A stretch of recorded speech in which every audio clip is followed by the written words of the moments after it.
Muchas gracias, doctor Vergara, por compartirnos su experiencia y por su charla. Bueno, y para finalizar vamos a dar paso a la mesa redonda. Entonces me permito invitar a que pasen los doctores Mariano Jiménez, Camilo Tarazona, Juan Echeverry, Óscar Padrón, Luis Núñez y Fabio Vergara, y me permito presentar a quien va a moderar la mesa, el doctor Mauricio Vanegas. El doctor Mauricio Vanegas es cirujano de la Universidad Javeriana, es cirujano de trasplante de la Universidad de Sao Paulo y labora también en el Hospital Internacional de la Ciudad de Bucaramanga.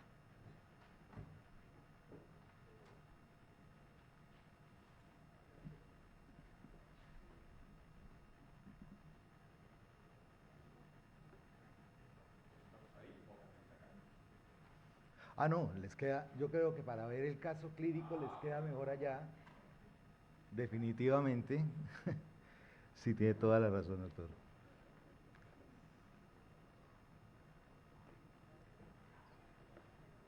Bueno, muy buenas tardes. Es una hora ya bastante pesada porque la jornada del día ha sido bastante densa.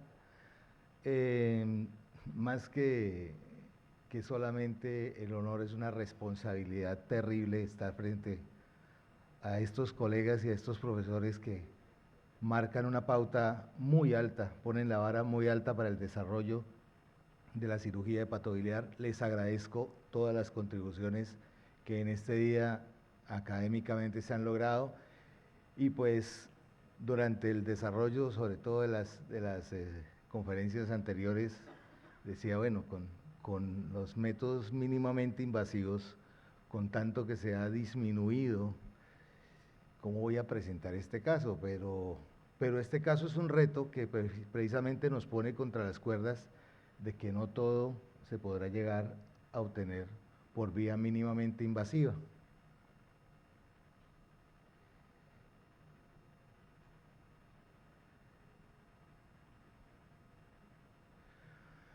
Bueno, el día de hoy voy a presentar un paciente de 49 años. Él es agricultor, clínica de dolor abdominal gravativo de más o menos un año de evolución, una pérdida progresiva de peso, más o menos unos 6, 7 kilos en ese tiempo, plenitud gástrica temprana.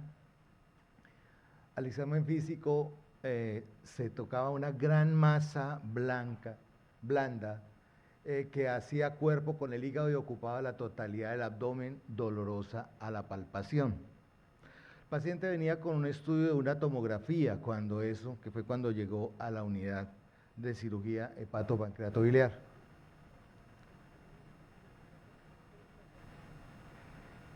Este es el corte de la tomografía.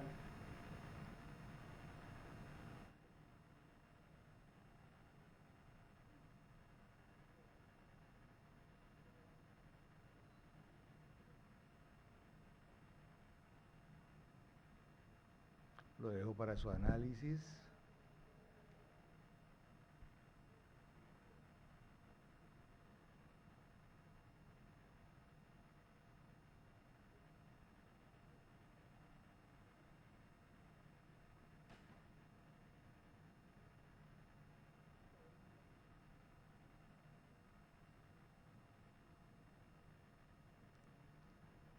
Eran dos masas de vascularización periférica, dos tumores benignos hepáticos que ocupaban la totalidad de los lóbulos derecho e izquierdo.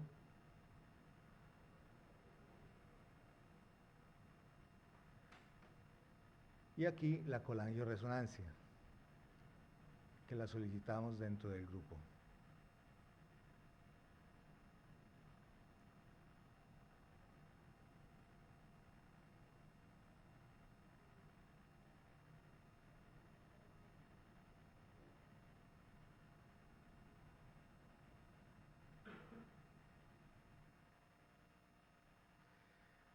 Hicimos dentro del grupo el análisis del caso.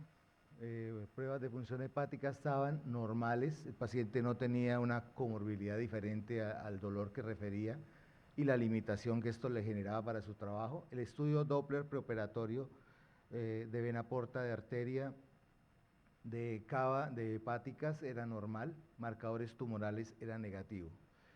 El grupo, pues tomando esto y tomando una resonancia, el doctor Fabio Vergara nos hizo el análisis de volumetría residual funcional o volumetría hepática que quedaría después de prescindir de esos hemangiomas y quedaba un volumen de 947 centímetros cúbicos funcionales. Quisiera dar la palabra entonces, a ver qué opinan del caso nuestros expertos y qué propondrían como estudio adicional y como manejo.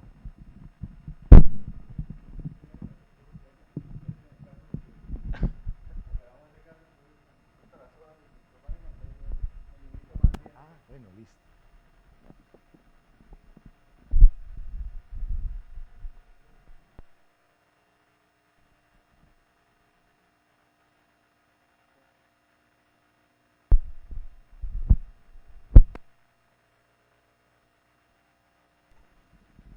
Sí, la pregunta es, ¿cuál fue el motivo de consulta? ¿Dolor abdominal?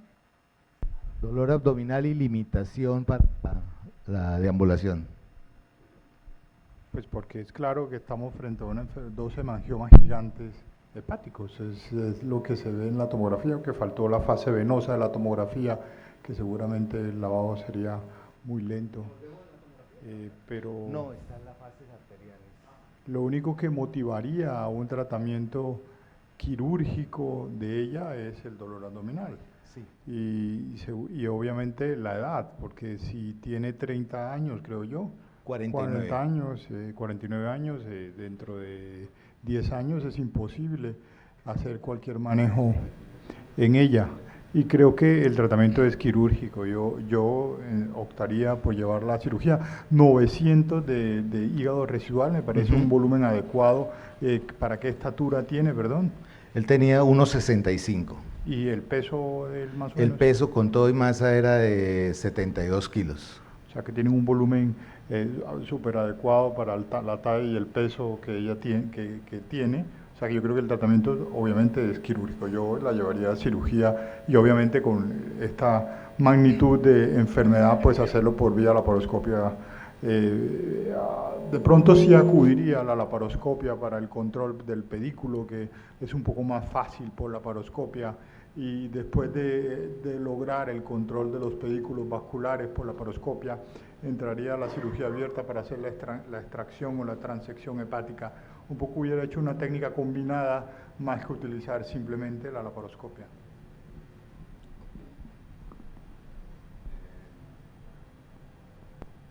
¿Me escuchan o no? Sí.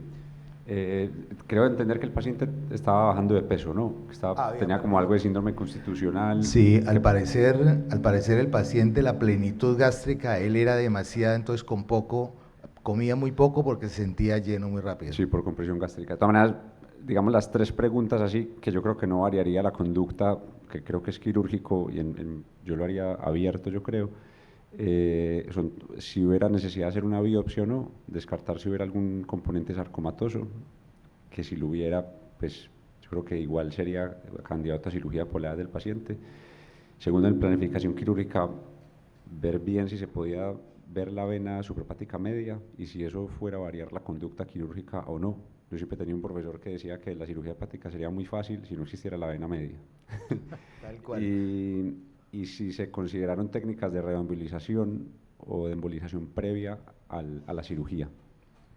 Como las tres preguntas que se me vienen a la cabeza. Bueno, dado el volumen tan grande, nosotros nos reunimos, pues se reúne todo el grupo y analizamos con radiología este caso y en realidad no se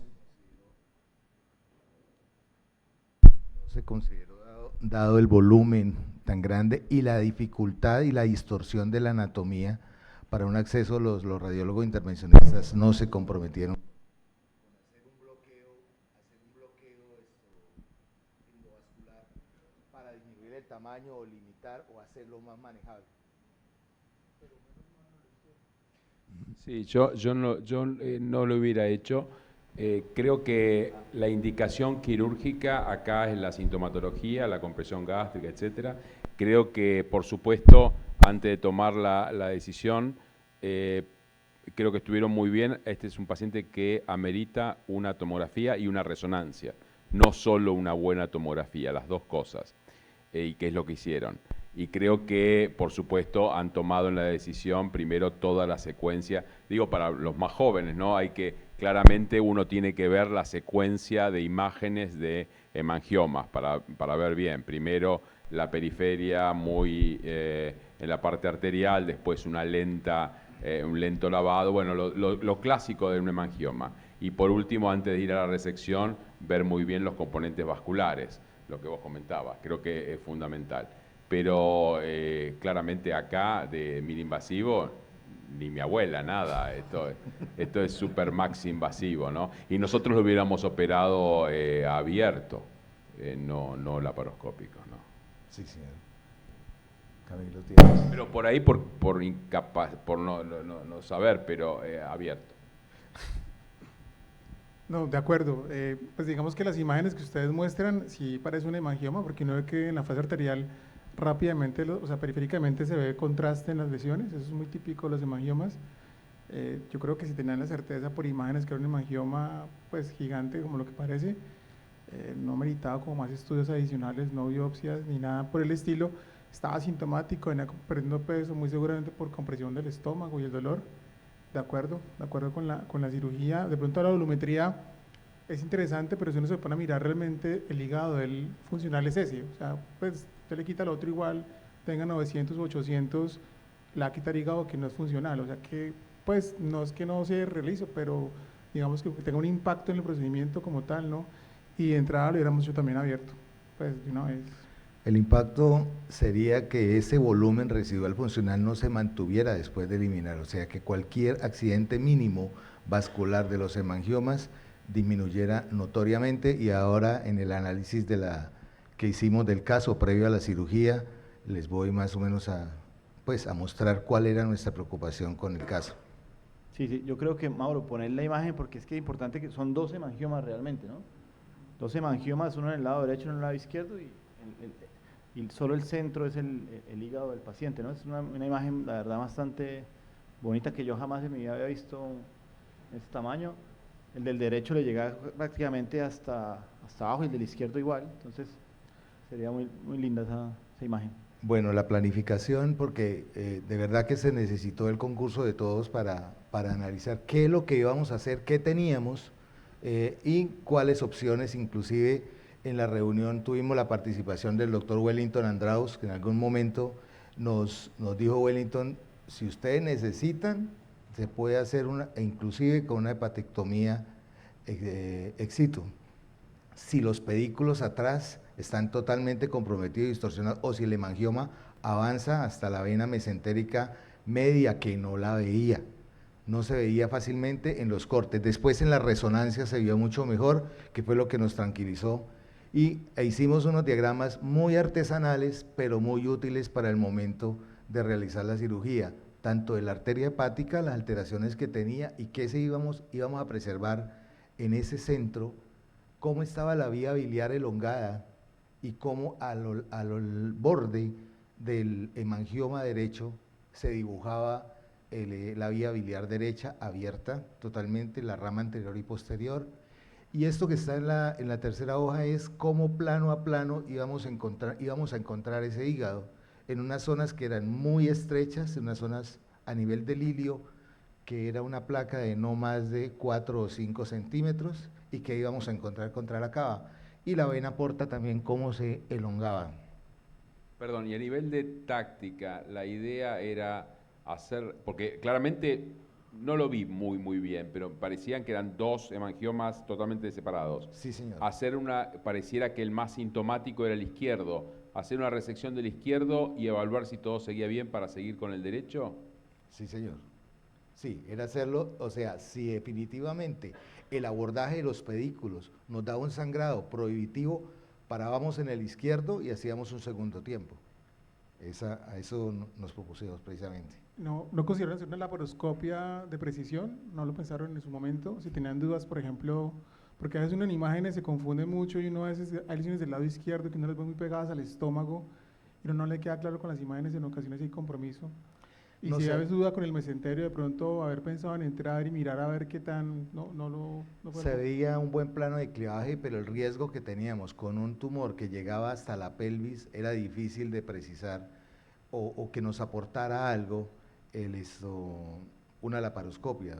El campo que íbamos a tener para aportar algo al plan quirúrgico iba a ser muy poco. Entonces sí, definitivamente lo llevamos al acto quirúrgico, empezando por el más sintomático, que era el izquierdo. Esa es la vista que tuvimos del hemangioma izquierdo. Y ya cuando se liberó de los ligamentos y estaba sobre el pedículo izquierdo, ese era el tamaño de la masa del lado izquierdo. Ya realizando la transección, eso es ya sobre la vena hepática izquierda, y se logró la resección del mismo. En el derecho, ese era el tamaño del hemangioma hepático derecho. Ya se había luxado un poco el remanente de hígado. ¿Movilizaron el hígado antes de hacer la resección del izquierdo? ¿O para hacer la resección del izquierdo no movilizaron el hígado? Soltamos todo lo que pudimos el hígado para poderlo vascular, porque el hígado central necesitamos al máximo preservarle la mayor cantidad de volumen. Y finalmente llegamos a la vena hepática derecha. Perdón, preguntas técnicas operatorias. ¿Ya no tienen pedículo izquierdo? O sea, han ligado la aorta izquierda, han ligado el conducto hepático izquierdo y han ligado la arteria hepática izquierda. ¿Sí? Ligamos el izquierdo antes de unas ramas que se iban hacia el 4, que era el segmento que estaba… No, pero no entiendo, perdón. Cuando quitaron el segmento izquierdo, ¿quitaron los segmentos laterales o hicieron una hepatectomía izquierda? segmentos laterales, fuimos Ok. hasta el borde porque precisamente a nivel del ligamento falciforme empezaba el hemangioma. O sea, se Ok. hizo una segmentectomía lateral izquierda. Ok. Exactamente.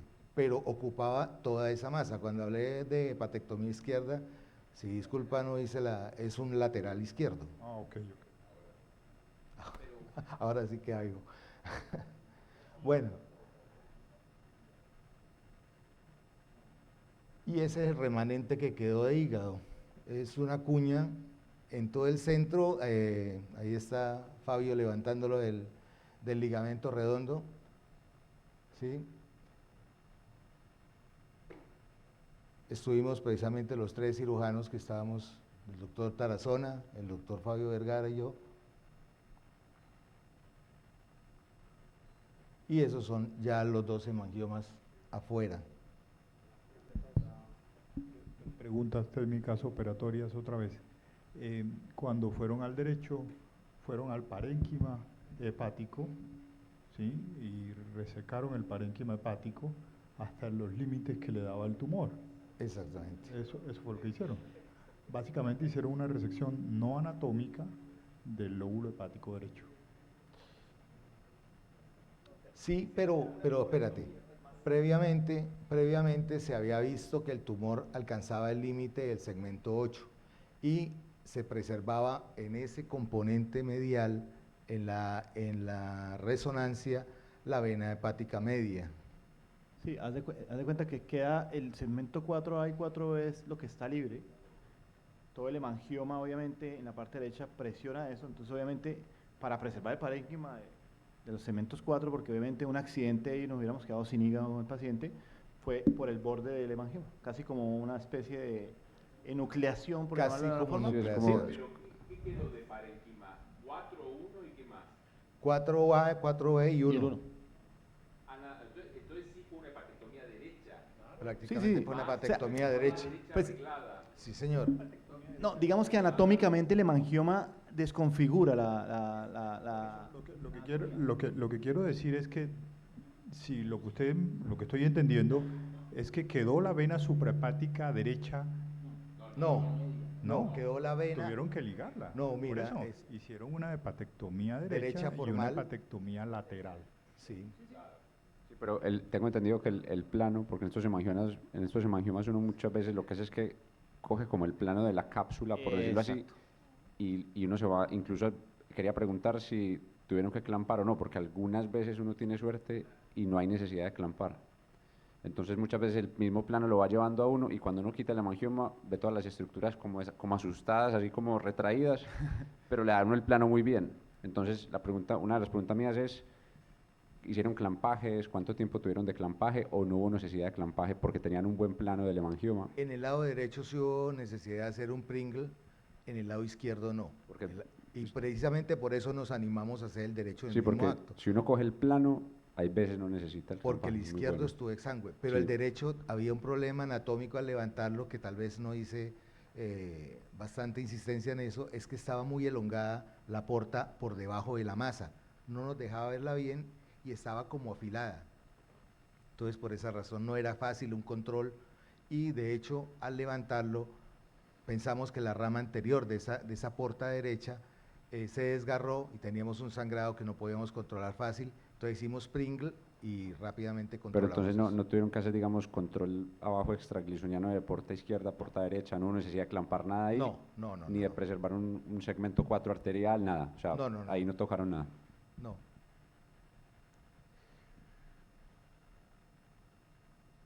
Bueno, esa fue la evolución Sí.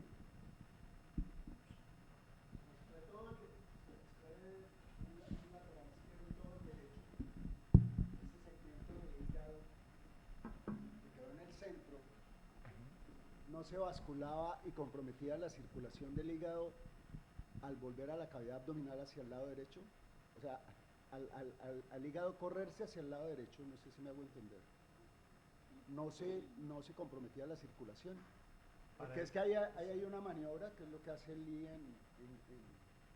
Pegamos el falciforme. bueno, pegar el falciforme, pero también hay una maniobra que hace el Lee en los pacientes que les hace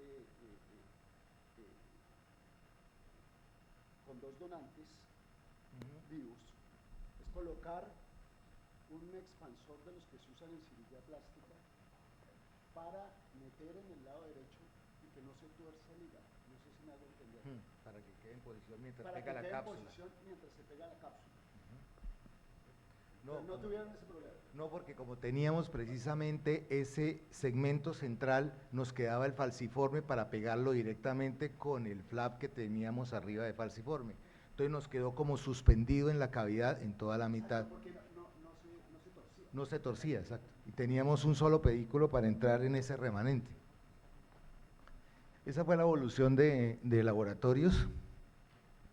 Recuperamos más o menos en el día sexto ya todos los laboratorios. El paciente estuvo en cuidado intensivo 5 días, creo que fue, esos cinco primeros días. Y básicamente la única cosa que persistió durante un tiempo pues fue la producción de líquido acítico, pero por lo general su estado mental, el amonio, todo el resto de cosas rápidamente estuvieron normales. ¿Qué sangrado tuvieron en cirugía? ¿Cómo? ¿Qué volumen de sangrado tuvieron en cirugía? 3.000 creo que fue el volumen final de sangrado. Cuando me ha tocado operar hemangiomas muy grandes, utilizo el Cell Saver y me ha ido muy bien. Logro recuperar el equivalente a 1 o 2 unidades de glóbulos rojos, Sí. y eso paga el Cell Saver. El uso del Cell Saver vale 800.000 pesos y una unidad de glóbulos rojos total vale muchísimo más que eso.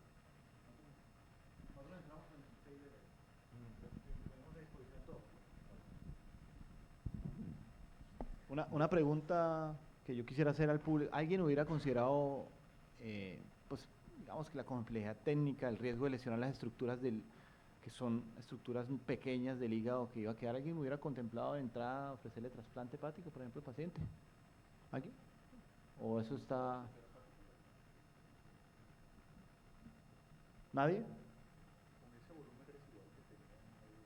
No, por el riesgo, porque digamos que tú hubieras tenido un accidente del remanente en la cirugía, no, digamos que eso había que contemplar. Por eso nosotros contemplamos también la opción de una perfusión ex situ del hígado en ese momento. O sea, estamos preparados para hacer eso también y hacer la resección afuera. O sea, sacar el hígado, hacer la resección y volver a... Pues realmente está contemplada entre las posibilidades y de las opciones, claro que sí. Lo que pasa es que definitivamente ante una inmunosupresión de por vida y todos los riesgos de un trasplante hepático, uno siempre quiere tratar de considerar no hacerlo, pero una de las opciones que yo me planteé cuando presentan el caso es tener un hígado de rescate ahí en la mesa. O sea, yo pues hubiera planteado si realmente valía la pena tenerlo, porque uno no sabe qué va a pasar durante la cirugía, aunque todo está muy planeado, etcétera, pero bueno, son condiciones que se dan, entonces tener un hígado de rescate ahí en la mesa podría ser una opción. El hígado de rescate lo consideramos en términos de la hepatectomía ex situ. Estábamos preparados con todo, con líquidos de perfusión, con injertos, con todo, la posibilidad de reparar ese hígado por fuera y volverlo a colocar, haciendo un shunt por tocaba transitorio, mientras tanto que reparábamos el hígado en caso de un accidente o que encontráramos alguna variante que no hubiéramos visto y que nos obligara a prescindir de más volumen, ¿sí? Una medida para esto y de pronto evitar tener una situación de trasplante ahí es en el posoperatorio inmediato dentro de cirugía medir la diferencia de presiones en la cava y en la porta, y dependiendo de esto ligar la arteria esplénica y aumentar el flujo de la arteria hepática, disminuyendo el robo por la arteria esplénica, y esto podría disminuir un small for size.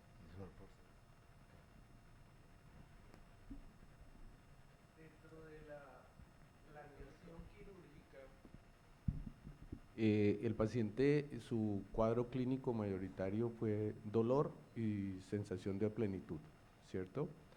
Se contempló 2 tiempos quirúrgicos.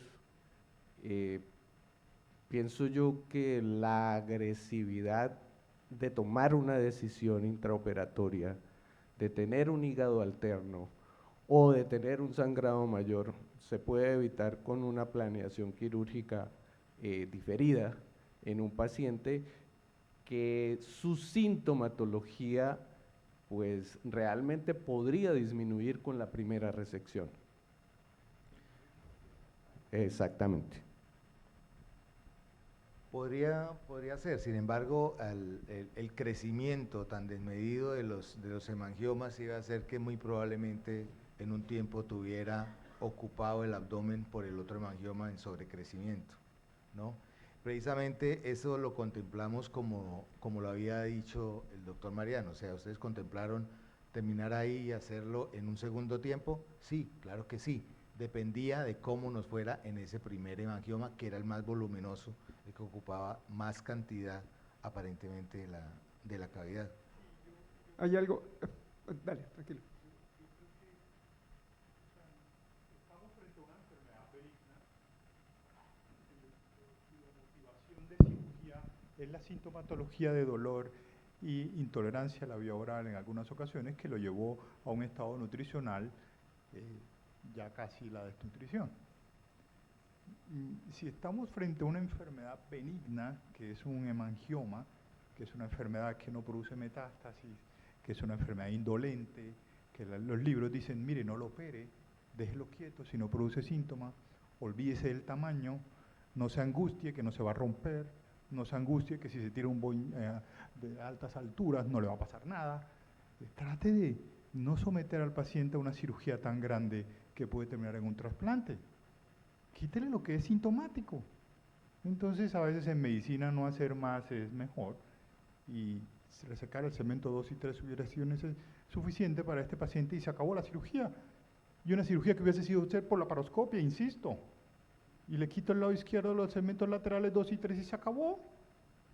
Señora, regresó a los 10 años con síntomas. Ah, bueno, entonces ahora sí miremos qué le vamos a hacer al lóbulo hepático derecho. Dios mío. A mí, perdón, Fabio, a mí hay algo que, perdón, no, está bien. Recordemos que medicina es una ciencia. En la ciencia no hay certezas, siempre probabilidades. Por eso aquí nunca podemos hablar de probabilidades ni tampoco de conductas definitivas, más bien de conductas que se aproximan a una verdad, que nunca sabremos cuál es verdaderamente la verdad, ¿no? A mí me gusta mucho lo que dijo ahorita la doctora Huitrago con respecto a la pregunta de Fabio. Nosotros somos una unidad de cirugía hepatobiliar y trasplante. El doctor Vanegas y yo somos los 2 cirujanos de trasplante hepático por ahora. Ojalá hay más de nuestra regional, la regional número 4. Son 4 millones de habitantes repartidos en 4 departamentos. Nos ha obligado, nuestra unidad de trasplante nos ha llevado a desarrollar la cirugía hepatobiliar, la cirugía hepática. Es interesante. Esa es nuestra circunstancia. Dado ese training y dada esa circunstancia, ¿verdad? Porque como decía Ortega Gasset, yo soy yo y mi circunstancia, y si no la salvo ella, no me salvo yo. Esa circunstancia nos llevó a esto, y todas esas variables que ustedes están diciendo, qué interesante, porque son las mismas que nosotros tuvimos en cuenta. Sí, es verdad, siendo algo existencialistas, pegamos un salto de fe, pero un salto de fe que contradice, porque uno no puede hablar de fe en ciencia, es completamente distinto, pero es un salto de fe que lo hacíamos con seguridad que íbamos a encontrar suelo. Y el suelo fue que hicimos la Junta Médica Internacional del amigo de Mauricio, su profesor de Wellington Andraus, y sabíamos que lo más difícil era hacer la hepatectomía ex situ, pero creo que nos arriesgamos a un salto de fe a hacer lo más difícil, y lo digo con humildad, hacer lo más difícil, que era hacerla in situ. Y sí, nos fue bien. ¿Cuál es el mensaje? ¿Se puede? Claro que se puede seguir caminando y explorar más. Yo pienso que esa es la intención en ciencia también, tal vez de encontrar, como decía Rita Mae Brown, locura es hacer siempre lo mismo todas las veces y esperar un resultado distinto. Pienso que exploramos un camino que no es el de pronto, no era el más ideal, pero las circunstancias intraoperatorias nos fueron llevando a encontrar algo que se pudo realizar. Es básicamente eso, es la experiencia.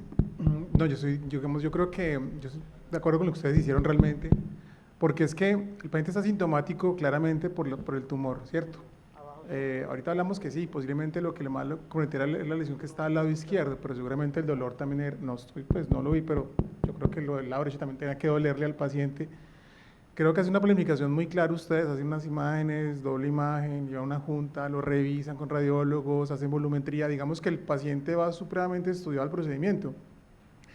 El abordaje que hacen inicial creo que es correcto, o sea, entrar por la lesión más sintomática y técnicamente más sencilla, primero a ver cómo va, y uno puede detenerse ahí, sangró mucho, está muy malo, paremos, pero supongo yo que el sangrado fue más por la segunda lesión, y uno sabe también que, como decía el doctor Echeverry, cuando uno hace recepciones de hemangiomas, uno casi nunca tiene que hacer una hepatectomía formal ligando los pedículos del lado derecho, o sea, solamente uno busca como el camino, o sea, busca como el margen y se va por ahí. Y usualmente salen todos los tumores, hemangiomas generalmente salen fácil, puede que salga un poco, y puede que requiera uno, y la ligadura de la suprahepática derecha sea intraparenquimatosa, o sea, uno no la busca ya pegada, sino uno la liga ahí con la grapadora muchas veces, pero yo creo que eso es lo que hay que hacerle también, o sea, uno estando ahí, ve que el primer tumor sale, uno es cirujano, o sea, uno opera, uno dice, vamos por el siguiente, eso pues salió bien, sangró, tenían todo el soporte médico para reanimarlo. Yo creo que no, yo creo que he hecho lo mismo, la verdad, un buen caso y felicitaciones. Creo que el caso es muy interesante y creo que lo han resuelto muy bien, empezando por ahí, es lo más importante. Ahora, yo creo que como todo es el criterio. Y yo querría insistir con lo que se dijo, que el hemangioma, primero que está mal dicho, hemangioma, pues lo que todo el mundo llamamos hemangioma, pero no es un oma, es otra cosa acá. Pero el hemangioma no se opera independientemente del tamaño, y si el paciente hubiera sido boxeador, uno le hubiera dicho, bueno, deje de deporte de contacto, pero siga con su vida, etcétera. Se opera porque es sintomático. El sintomático era la izquierda. Entonces, yo bajo ningún concepto, y acá hubiera pasado de decir felicitaciones, a atacarlos vehementemente si hubieran hecho un trasplante hepático por esto, porque lo que tenían que haber hecho era una resección izquierda. Yo creo que la discusión un poco, creo que lo tuyo va por ese lado, me pareció, y que yo concuerdo, es como decir, no, sacaron el izquierdo, vieron que quedaba parénquima suficiente, vieron que podían hacer el derecho técnicamente y fueron y lo hicieron y les salió todo bien, felicitaciones. Si creo que hubieran hecho el izquierdo y hubieran visto que el parénquima residual no era tanto, tenían que hacer un riesgo que por ahí los llevaba a tener una falla hepática en el posoperatorio, etcétera, tendrían que haber parado ahí y después ver, porque el hemangioma, el derecho, podría seguir creciendo o no. Y las síntomas eran por el izquierdo. O sea que ustedes, la verdad, cuando hicieron la parte más fácil de la cirugía, ya fueron para lo que el paciente fue a quirófano. ¿Se entiende esto? Yo creo que por eso el concepto, es decir, termina un trasplante, técnicamente por ahí sí, pero por criterio médico hubiera sido para mí un exceso indiscutible, o sea, un exceso que no, era muy difícil de defender. Hay una cosa que creo que también es importante en la historia que ustedes muestran y eso es la circunstancia, como decía Cristian, la realidad nuestra. El paciente es un paciente campesino. O sea, el seguimiento de paciente, todos sabemos que no la van a poder seguir ustedes, con seguridad se va a perder, porque eso es lo que va a pasar. O sea, al siguiente 6 meses cambia el asegurador de contrato con el hospital y ya no vuelve con ustedes. Entonces, el paciente, que no es como un paciente de medicina prepagado, pero de medicina privada, que yo lo puedo seguir cada 3 meses, cada 6 con una resonancia en el consultorio. Pero al campesino le va a hacer un trasplante. No, sino que este campesino, de pronto, si usted le deja la segunda lesión, el hemangioma grande, el dedo derecho, muy seguramente usted no la va a poder seguir. O sea, ese paciente se va a perder con toda seguridad. Entonces, también, digamos, a veces hay criterios o cosas ya como sociales que influyen mucho en la decisión quirúrgica. Ese paciente uno sabe que uno los pierde, o sea, uno no lo vuelve a ver y el hecho de que usted no vuelva a su hospital el paciente no significa que esté bien. Muy seguramente va a otro sitio, no la atienden y fallece por una patología que uno no puede controlar. Entonces, digamos que en esa condición también, acá en Colombia pasa eso. Hay pacientes que uno tiene que también tratar o tener en cuenta como el estado social de ellos. Sí, no, la verdad que este caso se trae es por eso, por la complejidad del mismo, por la rareza. Se me olvidó decir que era boxeador, ¿no? No, mentiras. Bueno, si era boxeador, exacto. con esos hemangiomas, estuvo bien, realmente que siga. Con muy buen caso. Bueno, ese es el reporte de patología. Negativo para malignidad, no había nada. 19 por 13, 19 por 12, los dos. Este es el crecimiento de ese hígado, el control a los 3 meses. El lóbulo caudado se había hipertrofiado y ese segmento 4 ya ocupaba el espacio del lóbulo derecho. Miren la porta, cómo la porta derecha creció, ¿sí? Y esto ya es a los 9 meses, una colangio que se le hace. Ya ocupa prácticamente la totalidad de su espacio inicial. Esto me parece tal vez, digamos, la mayor enseñanza de este caso, más que la habilidad que yo reciba de respaldo de mis 2 colegas y amigos, es esto. En cirugía hepatobiliar, yo creo que más que en muchas otras artes quirúrgicas, no hay estrellas, hay equipos exitosos. Entonces, yo me precio de tener un equipo exitoso, estar pues en esto y muchísimas gracias.